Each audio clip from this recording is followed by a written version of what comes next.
Vivian clutched her 8-month pregnant belly, her gasps echoing through the cold, marble courtroom as the heavy iron handcuffs bit into her wrists. Across the room, the Ryu family watched with icy, satisfied smirks.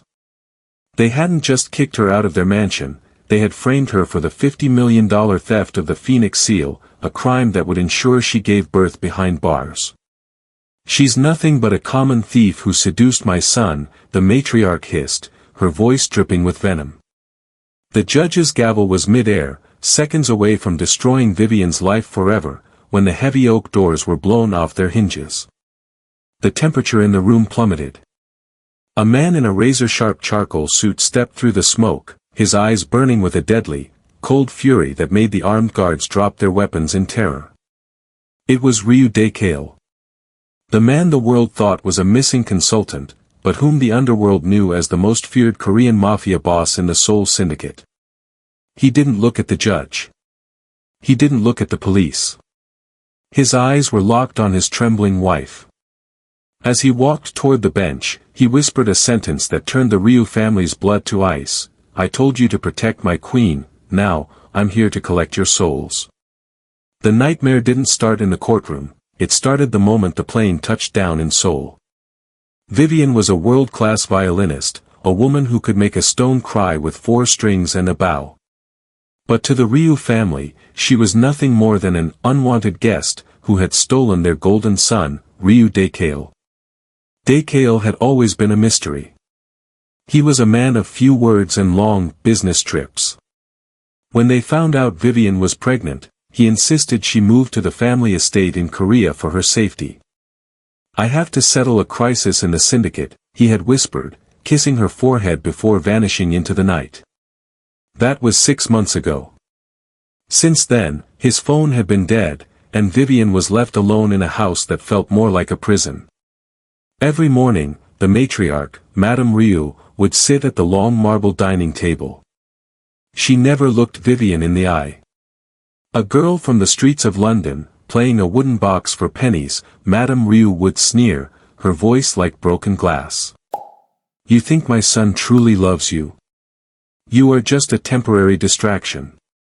The Ryu bloodline will never accept a child that looks like you." Vivian tried to stay strong for her baby. She spent her days in the music room, her violin the only thing that kept her sane. But the staff was forbidden from speaking to her. Her food was left at her door like she was a stray dog. The psychological warfare was constant. The family was waiting for the perfect moment to strike. That moment came during the Grand Phoenix Gala. The house was filled with the most powerful people in Korea. Vivian was forced to perform, her 8-month belly heavy, her fingers trembling as she played for the people who hated her. As she finished her final note, a sudden scream pierced the room. "The Phoenix Seal. It's gone!" Madame Ryu shrieked, pointing a shaking finger at Vivian's violin case. The security guards, men who looked more like soldiers than house staff, grabbed Vivian by the arms. They threw her violin to the floor, the wood cracking with a sound like a heart breaking. When they flipped the velvet lining of the case, a heavy, ancient gold seal tumbled out. "Thief!" the crowd gasped. Vivian's heart hammered against her ribs. "I didn't take it. I've never even seen that," she cried, but no one listened. The police were already at the door, their faces grim. As they dragged her out in her gown, she saw the Ryu family smiling. They didn't just want her gone, they wanted her soul crushed. What they didn't know was that while they were plotting against a penniless violinist, the man they feared most was already on his way back. And the secrets he was bringing with him would turn their perfect world into a pile of ash. The walls of the holding cell were damp and smelled of old metal. Vivian sat on a thin, plastic-covered cot that groaned every time she moved. She rested her hands on her heavy, 8-month belly, feeling her baby kick restlessly. "It's okay, little one," she whispered, though her own voice was trembling. Outside the bars, the fluorescent lights flickered with a blinding brightness that made her eyes ache. It was nearly midnight, but the Ryu family had made sure there would be no peace for her. Every time Vivian started to drift off, a loud, screeching sound blasted through the prison intercom. It was the sound of metal scraping against metal, loud enough to make her teeth rattle. She knew this was no accident. Madame Ryu had likely paid the guards a fortune to make sure Vivian's spirit broke before she ever saw a judge. When Vivian pressed the call button to ask for a glass of water or a blanket for her shivering legs, the guards simply walked past her cell, laughing and clinking their keys. "I need to see a doctor," Vivian called out, her voice raspy. "My baby. I haven't felt him move in an hour." The guard on duty, a man with a cold sneer, stopped and leaned against the bars. "The Ryu family says thieves don't get doctors. They get what they deserve. Sit down and shut up, or the noise gets louder." Vivian sank back onto the cot, tears finally spilling down her cheeks. She felt so small in this giant, heartless city. She thought of Dekale. Where was he? Was he truly gone? She remembered the way he used to look at her, like she was the only star in his sky. She refused to believe he had abandoned her to these monsters. Just as a fresh wave of loud static roared through the speakers, a shadow moved quickly past her cell. It wasn't a guard. This person moved silently, like a ghost. A small, folded piece of yellow paper was flicked through the bars, landing softly on the concrete floor. Vivian crawled over and picked it up with shaking fingers. There was no name, only 4 words written in thick, dark ink: "The king is breathing." Her heart skipped a beat. The noise from the intercom suddenly cut to a dead silence. The lights in the hallway dimmed to a soft, warm glow. For the first time in months, Vivian felt a strange spark of hope. She didn't know who sent the note, but she knew what it meant. The Ryu family thought they had won, but they were wrong. A storm was coming to Seoul, and its name was Ryu Dekale. She clutched the note to her chest and finally closed her eyes, knowing that the shadows were no longer her enemy, they were her protection. Inside the grand Ryu mansion, the air smelled of expensive lilies and victory. Madame Ryu sat at the head of a long mahogany table, swirling a glass of dark red wine. Her face, usually tight with anger, was relaxed into a cruel smile. Around her sat the rest of the family, uncles and cousins who had all grown rich off the Ryu name. They were laughing, the sound clinking against the crystal chandeliers like ice. "To the end of the outsider," Madame Ryu said, raising her glass. The others followed suit, their eyes gleaming with greed. To them, Vivian was just a bug they had finally stepped on. They didn't care about the music she played or the life she was carrying. They only cared about the purity of their fortune. "The police have played their part perfectly," one of the uncles remarked, leaning forward. "By the time the trial is over, the public will hate her. No one will ask questions when she disappears."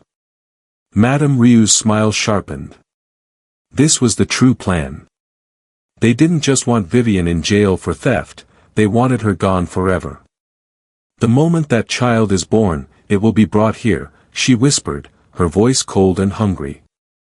"A Ryu heir raised by us, without the influence of that girl. As for Vivian, the paperwork is already signed. She won't be going to a normal prison. I've arranged for a transfer to a private facility in the mountains. A place where there are no records, no visitors, and no exits." The room went quiet for a second, the weight of her cruelty sinking in. They were planning to steal a mother's baby and erase her from the face of the earth. But in their minds, they were the heroes of their own story. "And Dekale?" a younger cousin asked nervously. "What if he comes back? The syndicate has been quiet, but Dekale is dead." Madame Ryu snapped, slamming her glass onto the table. "His plane went down over the stormy waters of the Pacific 6 months ago. If he were alive, he would have crawled back by now. He chose that girl over his family, and the sea took him for it. The Seoul Syndicate belongs to us now. We are the masters of this city. She stood up and walked to the massive floor-to-ceiling window, looking out over the glowing lights of Seoul. She felt untouchable. She believed she had buried every threat to her power. She had no idea that while she was celebrating, the banks were already starting to monitor her accounts, and a silent army was moving through the city's shadows. Madame Ryu thought she was the hunter, but she had just stepped into a trap set by a man who had been watching her every move from the darkness. The following morning, the cell door creaked open with a harsh metal sound. Vivian was led down a long, white hallway to a room that felt even colder than her cell. In the center of the room sat a man in a cheap, gray suit with a briefcase that looked far too expensive for him. This was Mr. Han, a lawyer the Ryu family had hired to pretend he was on her side. He didn't look at Vivian with kindness, he looked at her like she was a problem that needed to be solved. "Sit down, Vivian," he said, pushing a thick stack of papers toward her. "The evidence against you is overwhelming. The Phoenix seal was in your case. Your fingerprints are everywhere. If we go to trial, the judge will show you no mercy. You will spend 20 years in a cage."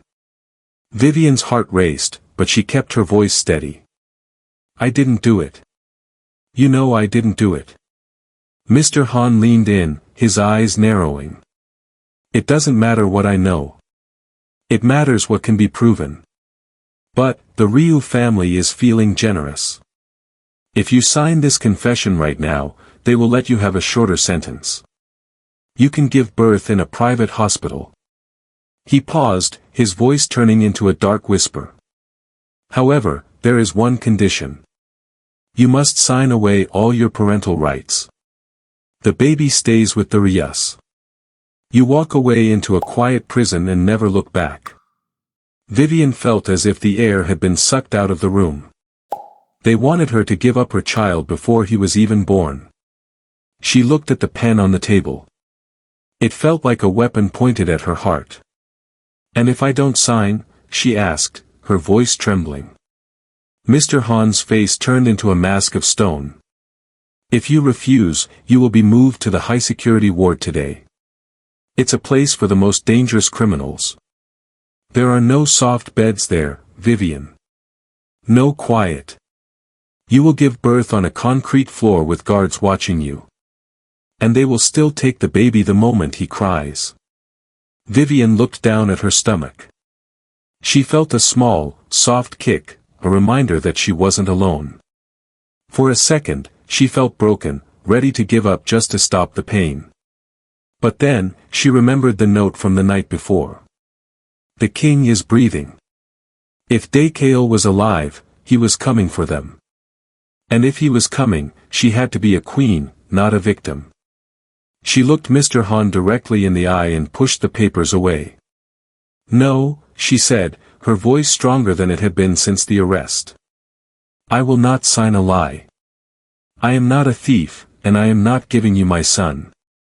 Do your worst, but I am staying with my baby." Mr. Han slammed his briefcase shut, his face red with anger. "You've just made the biggest mistake of your life," he hissed. But as the guards dragged Vivian back to her cell, she didn't feel like she had made a mistake. She felt a fire burning in her chest. She was a Ryu, too, and it was time the family learned what happens when you push a mother too far. While the Ryu family was busy planning their crimes, the city of Seoul was beginning to change.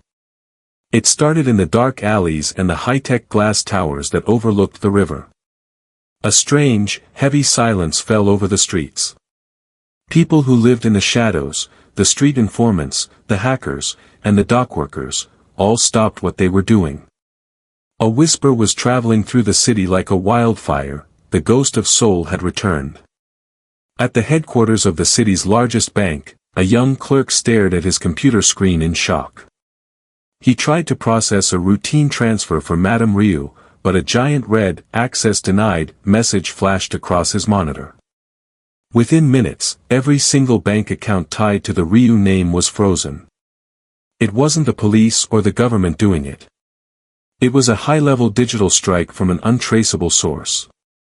The Ryu family's millions were suddenly locked behind a wall they couldn't climb.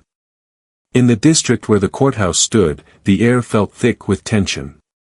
Black SUVs with tinted windows began to line the streets, parked perfectly in a row. Men in sharp, dark suits stood on the street corners, their faces like stone and their hands tucked inside their coats. They didn't say a word, but the local police felt the hair on their necks stand up. These weren't common thugs, these were the elite enforcers of the Seoul Syndicate, the most powerful underground organization in the country. For months, the syndicate had been quiet, leading everyone to believe their leader was gone. But now, the sleeping giant was waking up. In the shipping docks, thousands of crates marked with the Ryu family logo were being seized. In the luxury hotels, the staff members who secretly worked for the syndicate began to exchange coded messages. The message was simple: the queen is in a cage, and the king is coming for the key. The Ryu family sat in their mansion, completely unaware that their walls were crumbling. They thought they were the masters of the city, but they were actually surrounded. Every phone call they made was being recorded. Every move they plotted was being watched by hidden eyes. The syndicate didn't use the law, they used power. And that power was now focused entirely on the courthouse where Vivian was being held.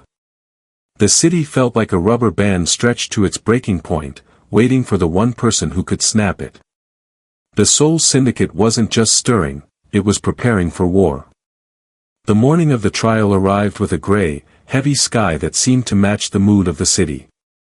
Outside the grand courthouse, the sidewalks were overflowing with news cameras and angry crowds. Fueled by the lies the Ryu family had fed to the newspapers, people held up signs calling Vivian a gold digger and a thief. They didn't see a woman whose heart was breaking, they only saw the villain the media had created.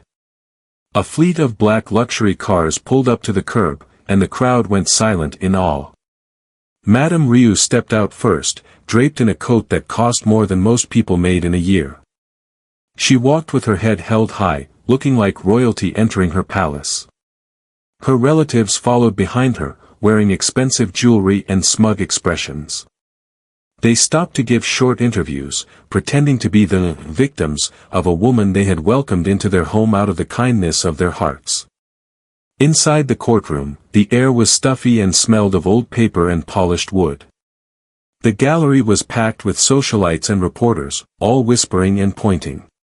Suddenly, a side door opened, and the room went quiet. Vivian was led in by two guards. She wasn't wearing her beautiful performance gowns or her fine silk scarves anymore. She wore a baggy, cheap orange jumpsuit that didn't fit her right. Her wrists were shackled in front of her, resting just above her pregnant belly. She looked pale from the sleepless nights and the lack of proper food, but she didn't look defeated. Her back was straight, and her chin was tilted up. As she walked to the defendant's table, a woman in the back shouted a cruel insult about her baby. Vivian flinched, her hand instinctively moving to protect her stomach, but she didn't cry. She sat down and looked toward the front row, where Madame Ryu sat. Their eyes met for a split second. Madame Ryu offered a tiny, wicked smirk, as if to say, "Look at you now." Vivian looked away, her heart hammering against her ribs like a trapped bird. She felt completely alone in a room full of enemies. The cameras flashed, capturing her image to show the world the fallen violinist. The judge entered the room and banged his gavel, the sound echoing like a gunshot. "Order in the court," he barked, his eyes looking at Vivian with immediate disgust. The trial hadn't even started yet, but the atmosphere felt like a funeral. Vivian closed her eyes for a moment, clutching the memory of the yellow note in her mind. She was standing on the edge of a cliff, and it felt like the whole world was waiting for her to fall. The trial began like a carefully rehearsed play, and every actor knew their lines. The prosecutor called the first witness to the stand, a maid who had worked at the Ryu estate for 10 years. She wouldn't even look at Vivian as she spoke. "I heard her," the maid lied, her voice shaking slightly. "She told me she was going to take the Phoenix seal and sell it so she could leave the country." She said the Ryu family owed her for her time. Vivian gasped, her eyes wide with shock. That's not true. I never said that, she cried out. But the judge slammed his gavel so hard the water in Vivian's glass rippled. Silence, he roared. You will speak when you are spoken to, or I will have you removed and finish this trial without you. The judge looked at her with a cold, mocking grin. He didn't care about the truth, his bank account had been filled by Madame Ryu the night before. Next, a cousin of the Ryu family took the stand. He looked at the gallery with fake tears in his eyes. We treated her like a sister, he claimed. But she was always asking about the family vault. She even asked me how much the seal would be worth on the black market. It breaks our heart to see such greed in someone we trusted. One by one, more witnesses stepped up to tell the same twisted story. They painted a picture of Vivian as a cold, calculating woman who had planned the theft from the moment she met Daykale. The public in the gallery began to hiss and boo. The reporters scribbled notes, writing headlines that would destroy Vivian's reputation forever. The judge leaned over his bench, looking down at Vivian as if she were dirt on his shoe. It seems your talent isn't just for the violin, Miss Vivian, he sneered, causing the Ryu family to chuckle. You have a real talent for lying and stealing from people who took you in.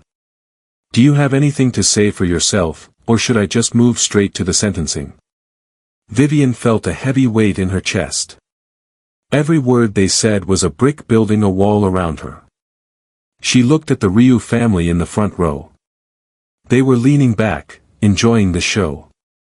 They had stolen her husband, her home, her reputation, and now they were about to steal her freedom.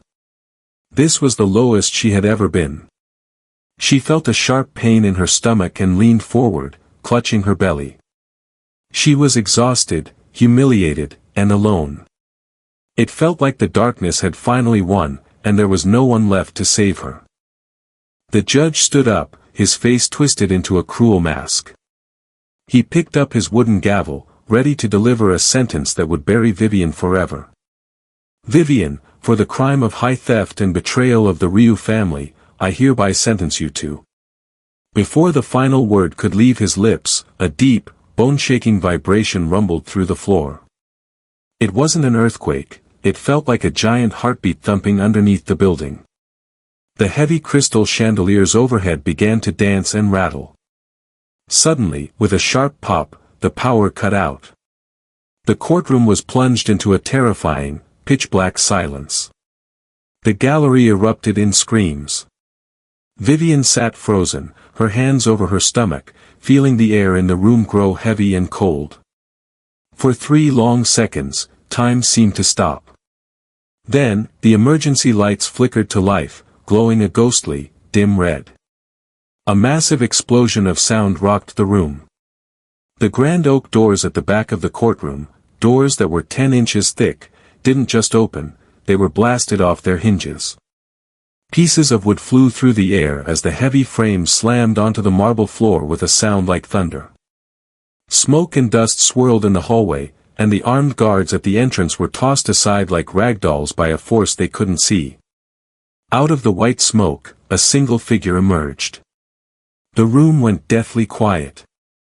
Madame Ryu's glass fell from her hand, shattering on the floor, but she didn't even notice. The man walking through the debris was wearing a charcoal suit that looked like armor. His overcoat flowed behind him like a cape, and his footsteps were slow, heavy, and deliberate. It was Ryu Daykale. He looked different than the man Vivian remembered. The warmth in his eyes was gone, replaced by a terrifying, icy stare that seemed to pierce through anyone who looked at him. He didn't look like a businessman or a consultant. He looked like a king who had returned from the land of the dead to reclaim his throne. As he stepped into the light, 20 men in identical black suits followed him, fanning out to block every exit. They didn't have badges, and they didn't have uniforms, but everyone in the room knew who they were. The Seoul Syndicate had arrived. Daykale didn't look at the judge. He didn't look at the screaming crowd. His eyes were locked onto Vivian, who was trembling in her orange jumpsuit. A low, dangerous growl came from the back of his throat as he saw the handcuffs on her wrists. The most feared mafia boss in Seoul had returned, and the courtroom was no longer a place of law, it was now his territory. The judge's face turned from a deep red to a sickly purple. He slammed his gavel over and over, the sound echoing weakly against the heavy silence Daykale had brought into the room. "What is the meaning of this?" the judge shrieked, his voice cracking. "Guards! Arrest this man. He is disrupting a court of law. Shoot him if you have to." But the guards didn't move. They stood frozen against the walls, their eyes fixed on the floor. They knew who had walked through those doors even if the judge was too arrogant to see it. Daykale ignored the shouting completely. He continued to walk down the center aisle, his eyes never leaving Vivian's pale face. As he reached the front, his lead enforcer, a tall man with a jagged scar on his temple, stepped forward. Without saying a word, the enforcer tossed a thick, black leather file onto the judge's desk. It landed with a heavy thud that silenced the room. The judge glared at the file. "I don't care about your paperwork. You are a missing heir, a spoiled boy who—" "Read it," Daykale said. His voice wasn't loud, but it carried a cold power that made the air feel like ice. With shaking hands, the judge opened the file. As he flipped through the pages, the color drained from his skin. His eyes widened, and he began to tremble so hard the papers rattled in his grip. Inside the file weren't just legal documents, there were photos of the judge's secret bank accounts, records of every bribe he had ever taken, and a direct order signed by the highest leaders in the country. But most importantly, there was a gold-embossed card featuring a black dragon, the mark of the Seoul Syndicate. The mystery was finally over. Daykale wasn't just the son of the Ryu family. He was the master of the Seoul Syndicate. He was the man who owned the banks, the docks, and the very ground the courthouse was built on. He didn't just have money, he had total control over the city's heart. The judge looked up, his face now ghost white. He dropped the file as if it were on fire. I didn't know," he whispered, his voice failing him. Madame Ryu stood up, her face twisted in confusion. "Daykale. What are you doing? This girl is a thief. We are your family." Daykale finally turned his head. The look he gave his mother was so full of hatred that she physically recoiled, sinking back into her chair. "Family?" he asked, the word sounding like a curse. "You sent me to the sea to die so you could steal my life. But the sea didn't want me. It sent me back to deal with you." He stepped onto the wooden platform of the witness stand and looked down at the judge. "This trial is over. Now, my trial begins." Daykale didn't reach for a weapon. He didn't need to. In his world, information was more lethal than any bullet. He snapped his fingers, and suddenly, every screen in the courtroom, from the small monitors on the lawyers' desks to the giant television meant for evidence, flickered with static. The reporters in the gallery gasped as their tablets and phones were hijacked, all displaying the same glowing syndicate logo. "You like to show the world your version of the truth, Mother," Daykale said, his voice echoing through the speakers. "Now, let's show them mine." The screens cleared to show a high-definition video from the night of the gala. It wasn't the blurry, edited footage the prosecutor had shown earlier. This was crystal clear. The camera showed the dark corner of the cloakroom where Vivian's violin case had been kept. The audience watched in total silence as Madame Ryu appeared on screen. She looked around nervously before pulling the heavy phoenix seal from her pocket and sliding it deep into the velvet lining of Vivian's case. A collective gasp filled the courtroom. Madame Ryu turned as white as a sheet, her hands gripping the armrests of her chair until her knuckles turned blue. But Daykale wasn't finished. "That was just the beginning," he whispered. The screen flickered again. This time, it was a secret recording from inside the Ryu mansion's private study. The audio was perfect. The entire family was seen sitting around the table, laughing. Madame Ryu's voice came through the speakers, loud and clear, "Once the police take the girl, the baby belongs to us. I've already contacted the black site facility. As soon as the child is born, make sure Vivian is disposed of. We can't have her coming back to claim what belongs to the Ryu bloodline." The courtroom exploded into chaos. The reporters were typing furiously, and the public, who had been shouting insults at Vivian only an hour ago, were now screaming in rage at the Ryu family. The royal family of Seoul looked like cornered rats. They had been caught not just lying, but planning a cold-blooded murder. Dae-kail stood in the center of the room, his shadow long and dark against the glowing screens. He looked at his mother, who was shaking and trying to hide her face from the cameras. "You wanted to use the law to kill my wife and steal my son," Dae-kail said, walking slowly toward the defense table. "But you forgot one thing.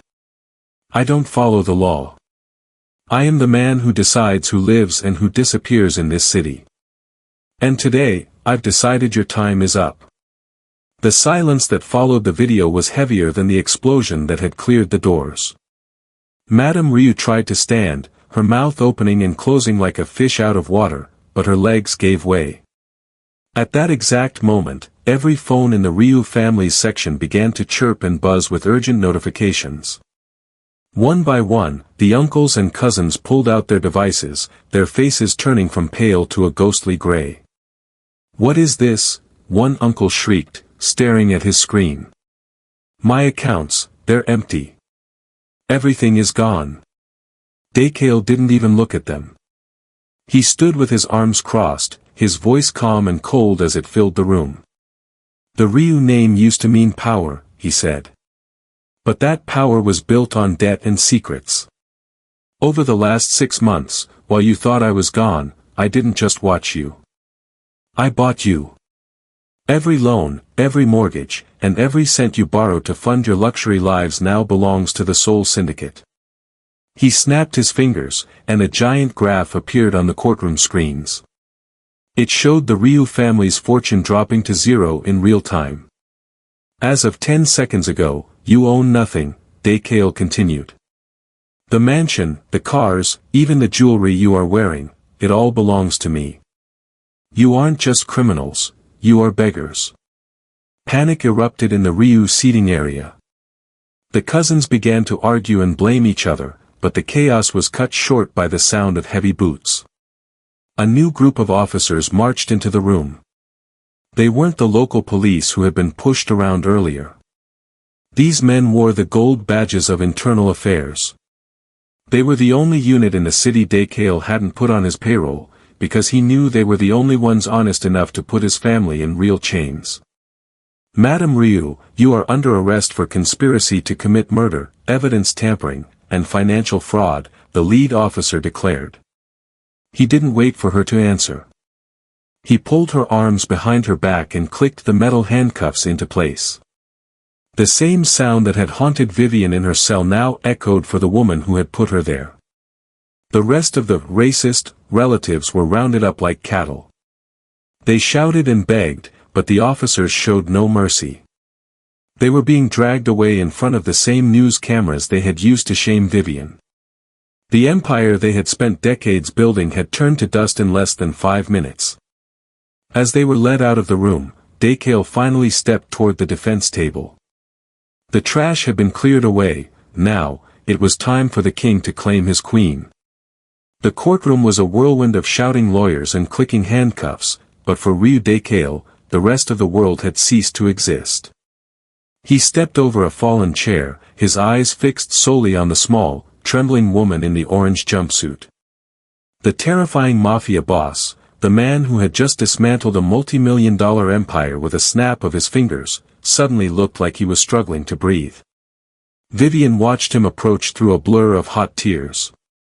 She couldn't move, she could barely think. As he reached the defendant's box, he didn't wait for a guard to find a key. He pulled a small, sleek black tool from his vest pocket, a specialized syndicate device. With a sharp clack, the heavy metal handcuffs that had bruised Vivian's wrists fell to the floor, clattering like worthless junk. Daekale didn't care about the cameras flashing in his face or the reporters screaming his name. He bypassed the wooden railing and dropped to his knees on the dusty floor right in front of her. The most feared man in the Seoul Syndicate, a man who never bowed to anyone, was now kneeling at the feet of a woman the world had tried to discard. He reached out, his large, scarred hands shaking as he gently cupped Vivian's face. Then, he lowered his head and pressed his forehead against her 8-month pregnant belly. "I'm sorry," he whispered, his voice thick with a raw emotion that shocked everyone listening. "I'm so sorry I wasn't here to shield you from the dark. I am here now, Vivian. I am never leaving again." Vivian let out a sob, her fingers tangling into his dark hair. The cold, lonely months of the prison cell and the hateful glares of the Ryu family melted away in the warmth of his touch. In that moment, he wasn't a mafia boss, and she wasn't a prisoner. They were just a husband and wife finding their way back to each other in the middle of a storm. Daekale looked up, his eyes softening as he wiped a tear from her cheek. "Our son is a fighter, just like his mother," he said softly. He stood up, lifting her effortlessly into his arms as if she weighed nothing at all. He turned to face the crowded room, shielding her from the prying eyes of the world. The Shadow King had found his only weakness, and he was ready to burn the whole world down just to keep her safe. He carried her toward the exit, his men forming a wall of black suits around them, marking the end of her life as a victim and the beginning of her reign as his queen. 1 month later, the cold, gray walls of the city prison held new guests. Madame Ryu sat on the same plastic-covered cot where Vivian had once spent her nights. The air was damp, and the lights flickered with a harsh, annoying buzz. There were no silk blankets or glasses of fine wine here. Across the hallway, her relatives argued over scraps of bread, their expensive jewelry replaced by rough denim uniforms. They had tried to steal a life, and in return, they had lost their world. Every time the heavy iron doors slammed shut, it served as a reminder that the name Ryu no longer belonged to them. It belonged to the woman they had tried to destroy. Miles away, far from the noise of the city, a peaceful garden was bathed in the golden light of the setting sun. The air was filled with the sweet scent of jasmine and the sound of a violin. Vivian stood near a koi pond, her posture graceful and strong. She was no longer wearing an orange jumpsuit, she wore a gown of soft white silk that flowed in the breeze. In her hands, she held a new violin, a masterpiece crafted from rare, shimmering black wood, a gift from a man who promised she would never have to be silent again. As she drew the bow across the strings, the music was no longer a sad cry for help. It was a song of triumph, a melody that danced through the trees and echoed off the mountain walls. She looked healthier than ever, her skin glowing and her eyes bright with peace. The nightmare of the courtroom felt like a lifetime ago. A tall shadow moved behind her. Ryu Daekale stepped out from the patio, his sharp suit discarded for a soft sweater. He didn't look like the terrifying boss of the Seoul Syndicate anymore, he looked like a man who had finally found home. In his arms, wrapped in a blanket of the finest wool, was their newborn son. The baby had his mother's peaceful spirit and his father's dark, curious eyes. Daekale walked up behind Vivian, leaning in to kiss her shoulder as she finished her final note. He took her hand, and together they looked out over the estate that was now truly theirs. The Ryu family had spent years trying to maintain a legacy built on hate and secrets, but in a single month, Daekale and Vivian had built a new dynasty based on love and absolute loyalty. As the sun dipped below the horizon, the garden fell into a beautiful, protective shadow. Vivian rested her head on her husband's chest, listening to the heartbeat of the man who had moved mountains to save her. The Ryu family had made a fatal mistake. They tried to bury the seed, not realizing she was protected by the king of the underground.